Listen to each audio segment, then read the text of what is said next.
when the show happened, Vampire Diaries, when that happened, was that something that you were expecting, or was it more like, wow, this unexpectedly happened and I'm really shocked and surprised? Or, the success of it? Or yeah, I think getting the role, oh, getting and then like the success of it.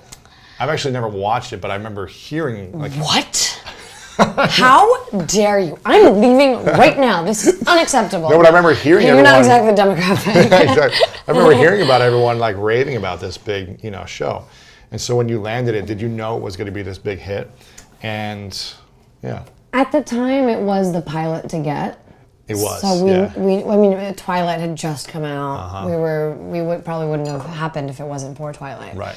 It was a massive success. So, but at the same time, we also didn't know if it would really take off, because when you have something like Twilight, you're like, wait, is it oversaturated? True Blood was out on the air as well. And that was a big hit too, right? That was a huge hit. So we were the third one, I think, in line. So I was like, well, is there too much vampire stuff? Is it going to bomb?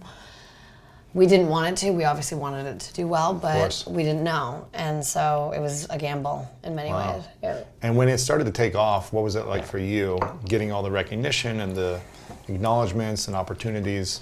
Did you feel like you were ready for that? It was a blessing in disguise, I think, because we filmed in Atlanta. We weren't... You weren't in LA or... Weren't in LA. We'd invited to all these big award shows and parties and things. Couldn't go. And we were filming, we were working. We were in another state, and I remember being bummed that I couldn't go to this or that or whatever it might be.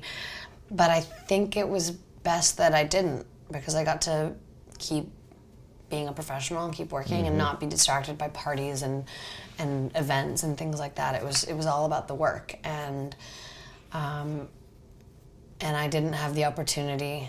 Not that I want it, I definitely don't want it, but I wasn't going out to clubs and doing that whole thing that young actors on successful TV shows do. Right.